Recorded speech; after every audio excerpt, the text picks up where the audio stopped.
Hello, everyone. Welcome We back. are going, sorry to interrupt. Okay.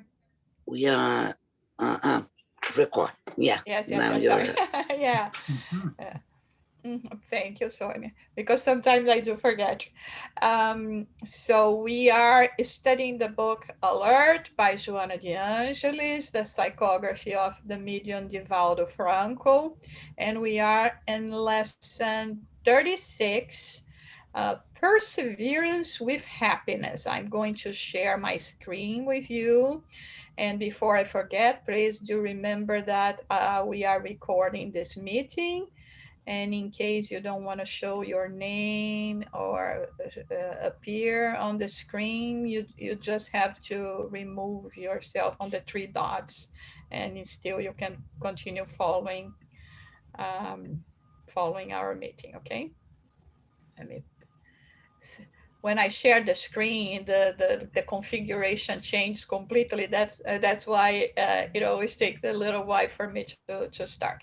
Okay, can you see the screen well? Yes. Okay, good.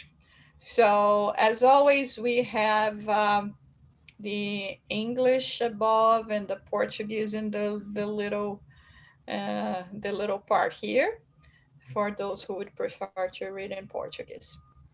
So let's start with the lesson today, perseverance with happiness.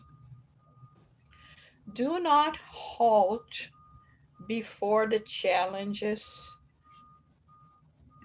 on behalf of goodness. Never lose faith in God. Never allow trials to sadden you, nor the testimonies to fluster you. The stream of water that proceeds from a powerful fount is destined for the ocean. It supplants obstacles, circumvents geographic accidents, and reaches its objective. Um, we always like to remind you how Joanna de Angelis starts this each item, each lesson of this book. She always sets the tone in the first paragraph, try, saying what kind of message she's going to convey. And of course, by the name of the message itself, perseverance with happiness, she's inviting us, she's saying, I know when we say the word persevere, it means that it's not being easy, right? Otherwise, you just, are striding, walking along. It's everything good. But when it comes to the word persevere, it means it requires some effort. It requires you to be able to deal with circumstances that perhaps are not the things that you would like to be dealing with, but it's what we have and the things that we have to think about. So here she's she starts by saying, don't stop, especially when you are doing something good, when you are using your energy to accomplish, to promote goodness in the world. And goodness in the world means goodness for us, goodness for others as well. Because we know how hard it is. And because she also knows how hard it is, she says, don't lose your faith in God. The first thing it will, or it may cross our mind when we are, putting so much effort in promoting goodness, and we don't see the results, and we see how hard it is to continue with that. It would be saying, where is God? Come on, I'm on your side. I'm working in your favor, and you're not doing your part according to our perspective, of course. Because the way we measure time is not the way God measures time. So, and because of that, many times we will get into, dismay, we will feel sad, we will lose faith in us, in the world, in what we are doing. So she comes and gives an example in nature. She says that, that stream of water that we see having to overcome stones and the all other obstacles that they may find in their way, and the curves to one side and to other side, their destiny is to reach the ocean, and they will do it, but it's not going to be easy. It's not going to flow in a straight line without any obstacle like we would like it to be. So, and it's only natural because since we are living in a world that is still a world of trial and atonement, changing to a world of regeneration, we don't have perfection here. Not on our part, not on the part of others, not on the part of the world. I mean, if we were going to strive for perfection, even in terms of the weather, we could say that maybe a 72 degrees temperature could be ideal for all the world for all the year, 365 days, instead of having all this change. So we are not living in a perfect world in perfect conditions. So it is only natural that we are going to find difficulties every time we want to implement something new, and especially if we are talking about something that is related to overcome our own imperfections of the process of spiritual growth that we have to go through. Any comments or questions?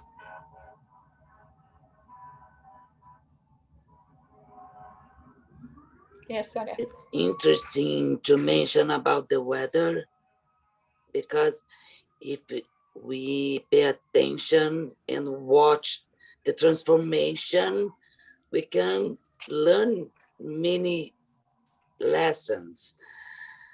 During the fall, the tree lost all leaves, and then come the winter, they sleep. And now we can see in the beginning of the spring, after 3 warm days, the tree blossoms, the flowers, then it's so nice, then it's still alive, then it's the same in our life. Many times we take one way, but we need to wait a little bit to proceed in this way. This is because, or maybe we need to take another way, but persevere in the goodness. Then that's very nice. You mentioned about the weather and the seasons. We can watch and learn lessons. Yeah, it's interesting that you say that because I remember that the first time, because in Brazil and even in São Paulo, that we have, I mean, more different in temperatures, but not that much. We don't have the 4 seasons. And so when I first we moved to London, uh, and we got there and the winter time started, and I mean the fall and winter time, and I saw all the leaves falling, and then I look at the trees and there were no leaves, and they seem so dead. I have never seen that before in that way, and dry, and I look at them and I said, oh my god, it's not possible that they are going to have leaves again, the green leaves and flourish again. And of course, spring arrived, and then, all the leaves started appearing again. I said, "Oh my God, it's so many things, so little things that we take for granted because we are not used to them, and see all of that, and see the renewal, and see that life, even when it doesn't seem to be there, it seems to be Yeah. on a halt, is what we have. I'll just there is one my 10 a.m. and then one time at 12 to finish. That's perfect. Yeah. Yeah. Right. The only thing it's because I have a meeting tomorrow. Okay. Okay, I muted her. Okay. But again, until I find a place where I can do that, it takes a while. Anyway, so it's so amazing when we have this realization. We come to this realization, uh, and the same with us, and the same with people that sometimes we keep on complaining, like saying, "Oh my God, I'm trying to teach my family, my loved ones, and it seems that the seeds are just falling on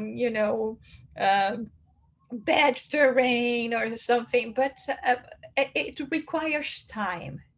It doesn't mean that it is not there and that is not happening. So let's go to the next one. So Joanna de Angelis here says, physical life is a blessed opportunity, an instrument for progress. It is also a transitory dungeon from where you will free yourself one day if you can promote yourself to the heights of goodness. Do not examine the useless questions or the problems of the path except to solve them. Well, now it's when things get more complicated, because evidently, from our perspective, physical life is everything, right? Even for us that have a spiritual view and are engaged in the spiritist studies, for us to really accept that true life is not what we are having here, but is life in a realm of spirituality, knowledge, wisdom, freedom. It's very hard. It's very, very hard for us to know about it. So, but here she's emphasizing that physical life is a blessed opportunity. So we are not saying that physical life is bad, because it is the way we have to reach all of this that we want to reach, and to be free from this chain of reincarnations, right? To reach life eternal in a different perspective. And especially in the beginning, especially when we are still in the third category of spirits, still inferior spirits, our experience in material life will tend not to be the best ones, because we are in a learning process, and it's obvious that we are going to be dealing with all the struggles, everything that is required from us to deal with all of this. But she's saying here, don't worry. I mean, this is just temporary. It's part of your growth. The hurdles, the obstacles is going to appear, but it's also the lever that is going to be taking you each time to the next step, the heights of good, and free us at least from having to live experiences that are so hard when we come to physical life. And in a way, she says here, to keep ourselves also stuck in the past, it's of no use, except we are going to look in a very cold way to the past, to what happened to us, to what we have done, and learn from our mistakes, from things, in order to prevent ourselves to get into each time more trouble. Let's see, Orlando has a pet. It seems science is perfecting what evolution has not perfected. It's interesting, Orlando, because it's like we mentioned the other day when we were talking about. science is absolutely powerless without the creation of God.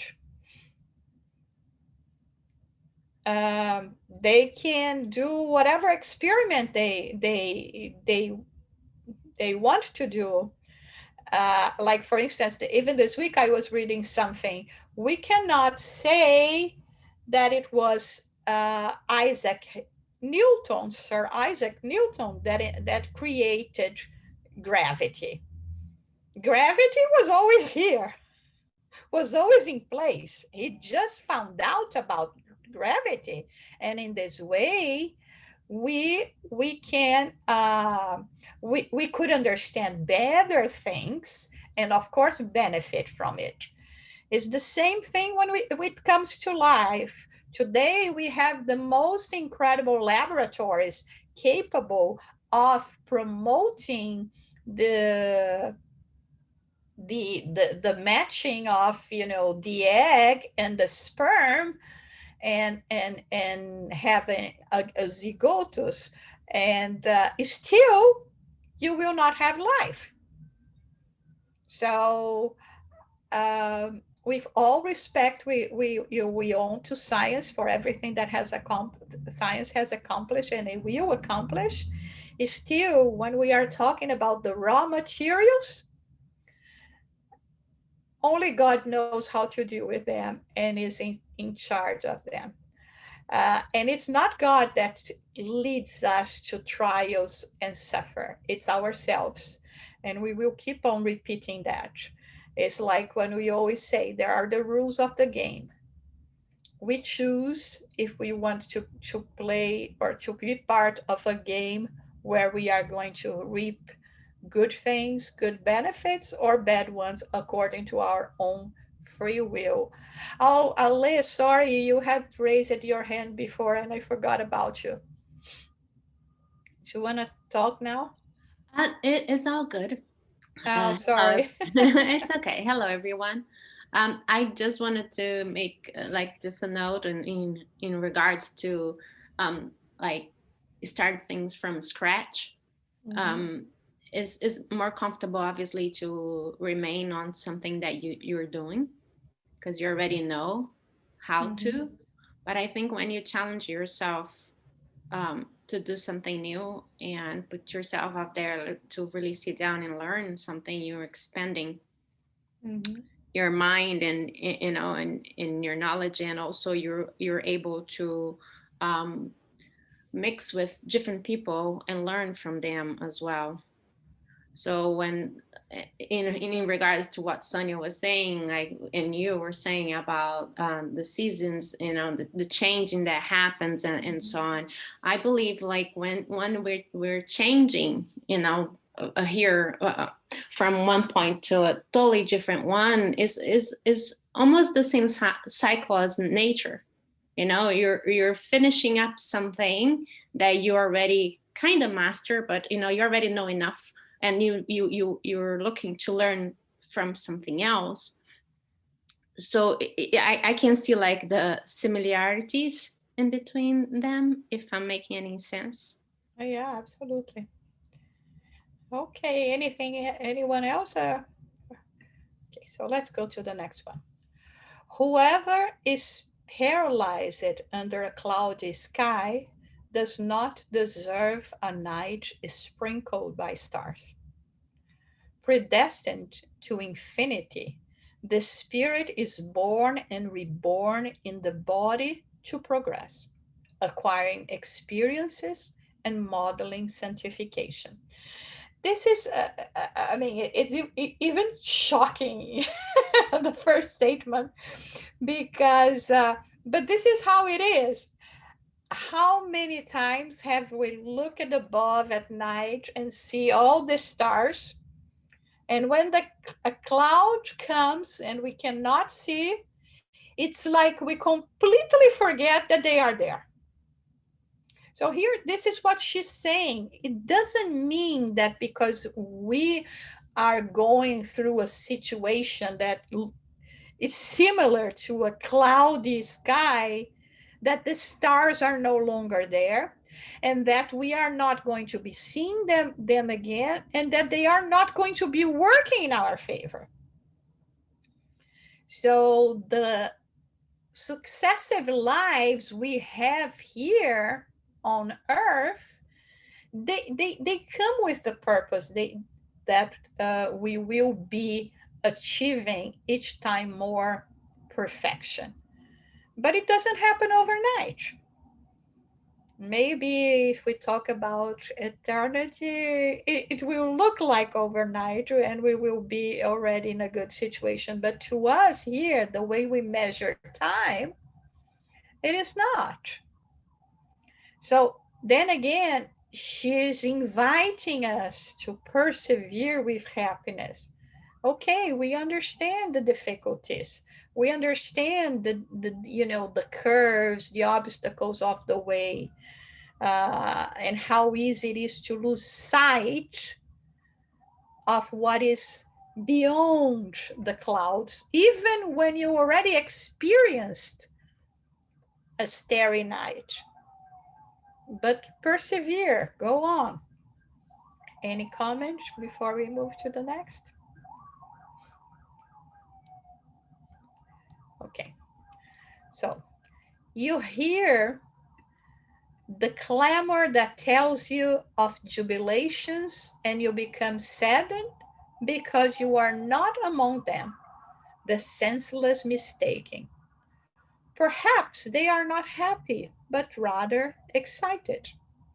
You detain yourself in examining those who exhibit peace, and it afflicts you in face of the conflicts that burst in your inner world. Perhaps they are not in harmony, but rather anesthetized by the vapors of illusion. So here, basically, she's saying, you guys have the way of always thinking that the grass is greener on the other side of the fence. So we look at people out there, and because people are laughing and seem to be having a good time and calm on the surface, we think, oh, they have it all. Everything that I want, they have it, I have nothing.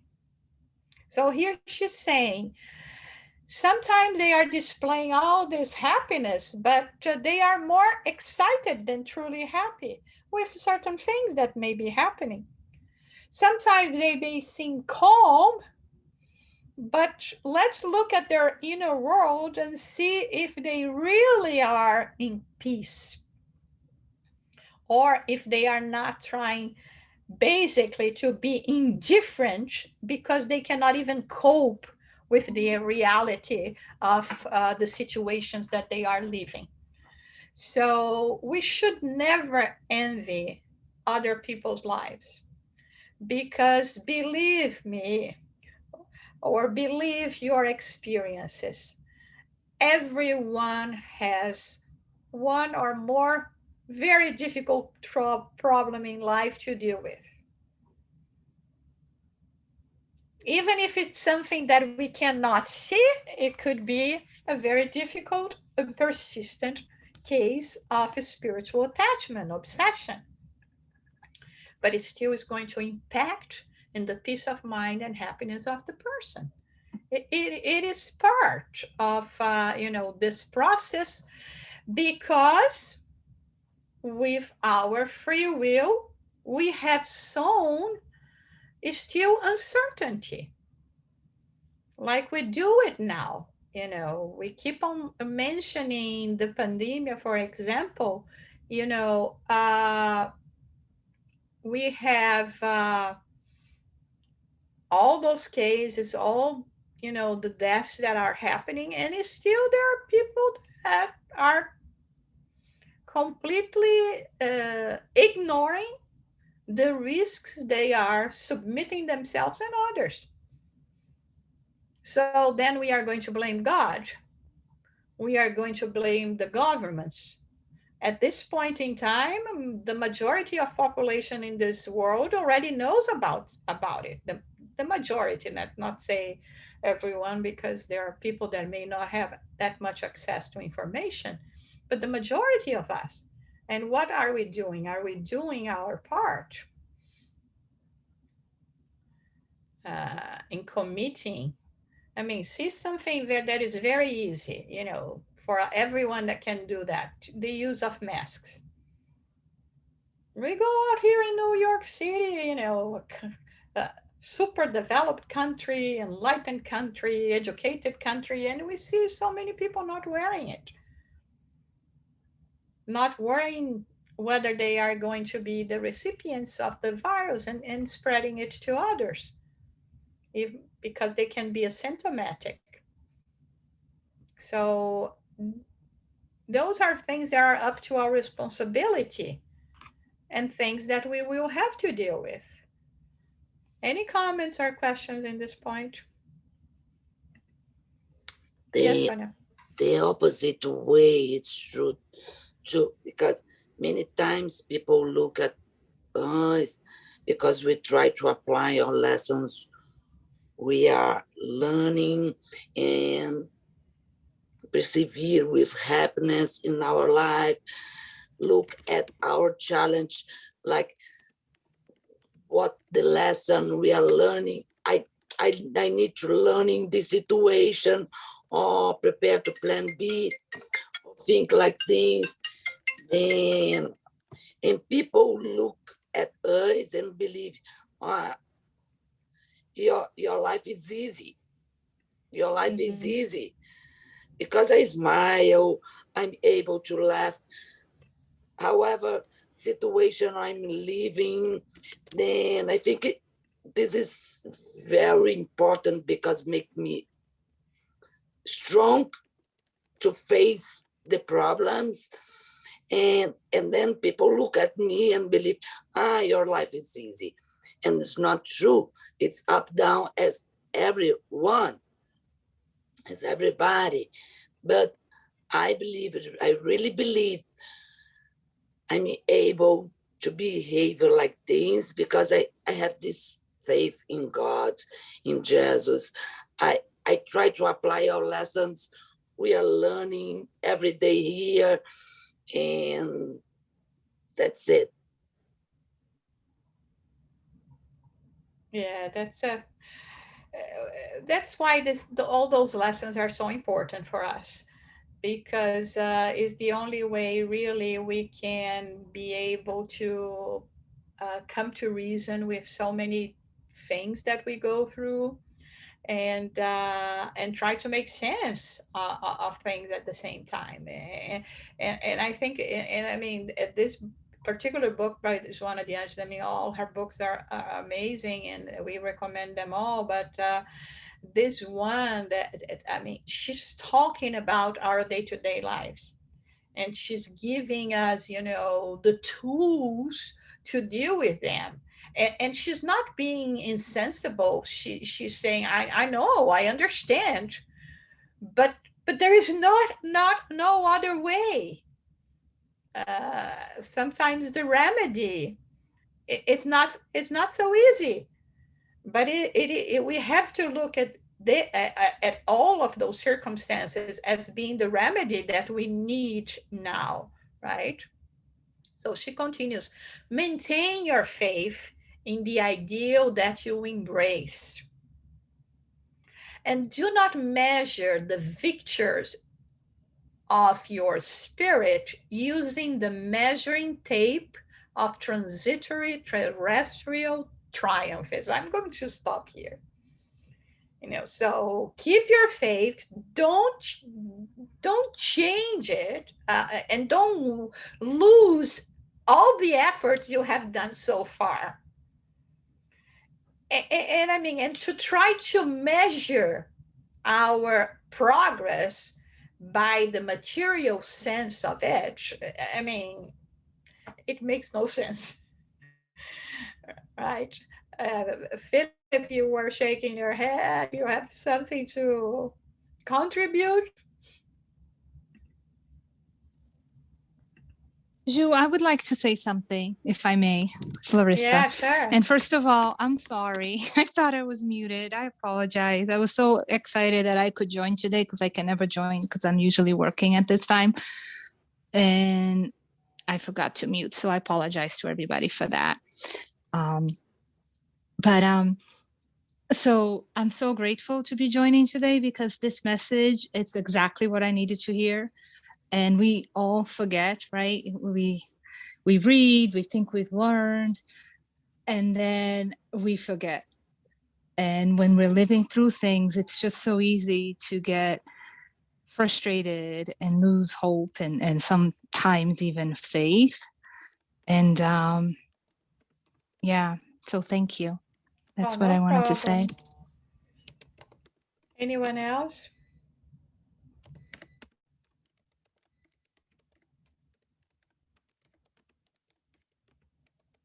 No? Okay, so let's continue here.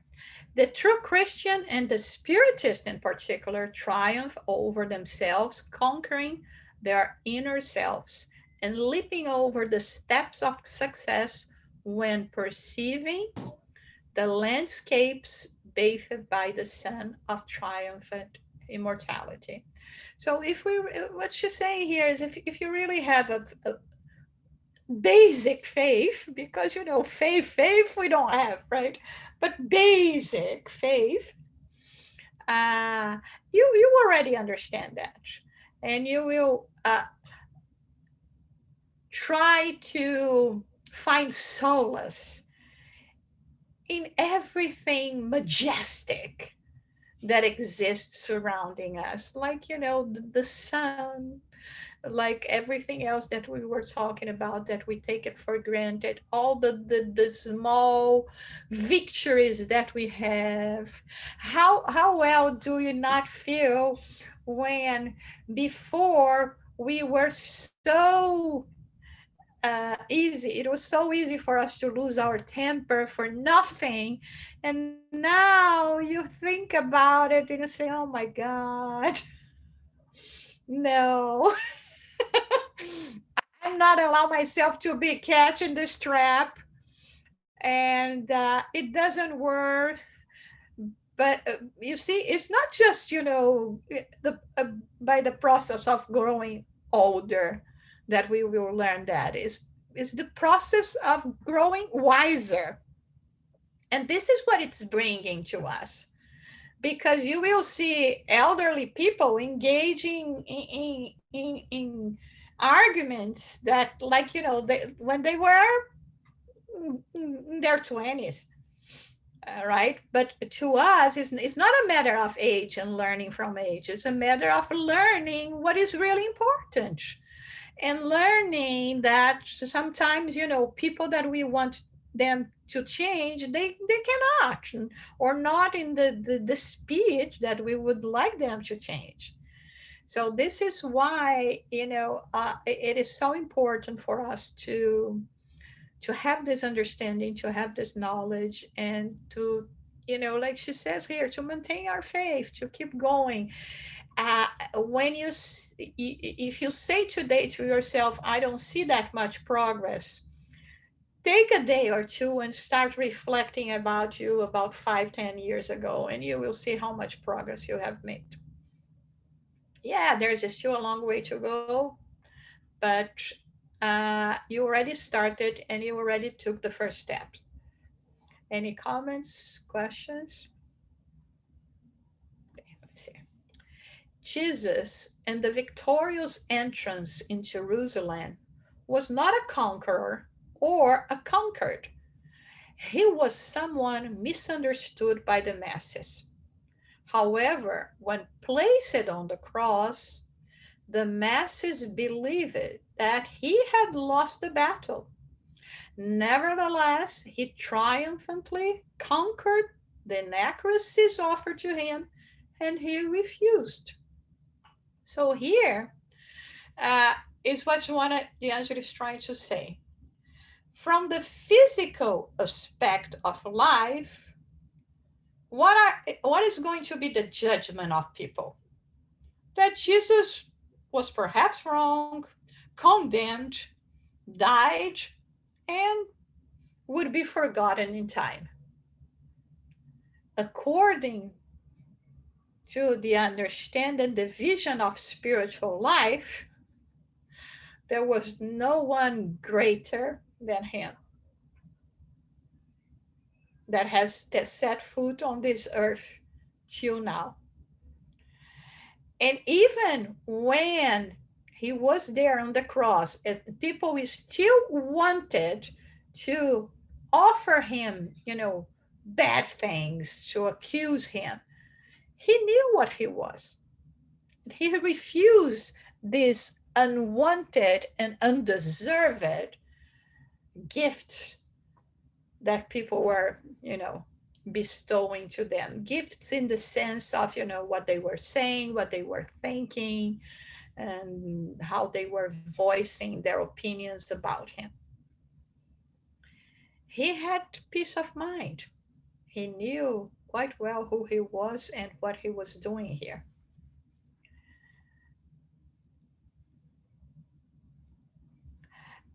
Orlando make a comment here. We lose faith because the weight of our trial is as heavy as the cross Jesus carried.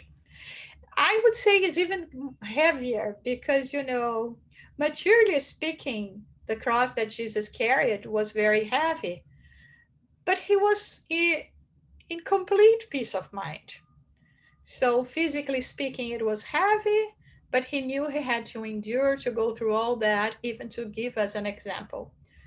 To us, because we don't know how to deal that much with pain, because we don't have this fortitude of spirit, everything seems to be much difficult. Sometimes we give the example of people, that are going through a terminal phase, stage 4 in cancer, and they are in peace and acceptance and resignation. And then we see someone that is suffering from a toothache, and they is the end of the end of the world to them. So, but then are we going to blame the person that is having a mere, not, let's say mere, we know it hurts, okay? But compared to a terminal illness, each one can carry what they can carry. And no one is to blame. And that's why, comparing us with other is never going to be fair, because we are all different. We all have different possibilities. So I cannot judge others because they are complaining of the lack of trivial things. I mean, maybe to them this is the end of the world. I'm bigger than that. I know that there are other things that would be much more serious than what they're going through. It's sometimes I give this example. It's like, you have a teenager that are experiences their first love, and then they uh, the boyfriend girlfriend breaks up with them. To them is the end of the world, right? First love, frustration, etc. I mean, if they come to talk to us, you know older and more experienced in life, our first impulse would say, welcome to the world. This is just the first breakup you are going to go through. But this is such an insensitivity on our part, because to them, this is the end of the world. This is what leads lots of teams to even to suicide. And we cannot be like that. So you see, we cannot measure, and this is what she said here, measure victors of the spirit with measuring tape of the earth, or it's not the same. So it's always important for us to go to understand that. And finally, she says, do not forget, pain and trial, renunciation and abnegation constitute the marks of Jesus Christ being sculpted in your soul. as luminescent stars in the awning of the night, is speaking of the sun and immortal splendors. Again, uh, everything that we go through in life in terms of struggles with a name for spiritual improvement is going to be well rewarded. Um, we can try as much as we can today, pave a different future for ourselves, and having just challenges and not suffering anymore on our ways. And this is what we should strive for. Because it's like when we say, children going to school, they, they will have, times of struggle, or that will be challenging. Is too much homework, is a difficult quiz, but it's not necessarily suffering. And so this is part of the process of growing. We don't need to add extra suffering. What we are enduring now is still the consequences of our past, and that's why we have to be more conscious with the present to pave a better future. And again, she speaks of the sun and the immortal splendors. That is part of our future. And we want to get there soon in this state of bliss. Not oblivion, never oblivion, but bliss, knowledge, love, understanding, tolerance, everything that represents the true acquisitions of the spirit, for us to be able to better understand God, its creations, and us. And so, with that, I think we finished this Joana de Angelis today. Let me stop sharing. Any final comment or question? Usara, Yes? I want to know who is responsible for the beautiful presentation of the 20th Century Group event. It was so well organized. Oh, there was so many people working on that, Orlando. Uh, we would have to thank a lot of them, everyone that has contributed for that to happen. It's yeah. I'm happy. I'm really happy to hear that you enjoyed. It was very special for all of us. In fact, very special. And I'm still going to use this for the rest of the year. We're still celebrating 20. Next year we change to 21. But the other big celebration is going to be the 25th, right?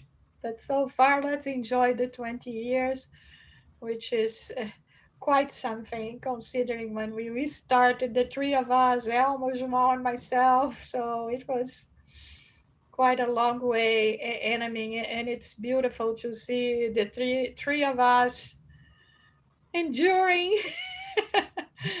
and continuing this journey, helping and inspiring others, and having all of you together with us. And of course, I would say that the main responsible for all of that, evidently, are the spirits, that they are the ones that planned the group in the first place. We are just, the ones here that are going to materialize their ideas and ideals. Okay. So, um, Philip, could you do the final prayer for us, please?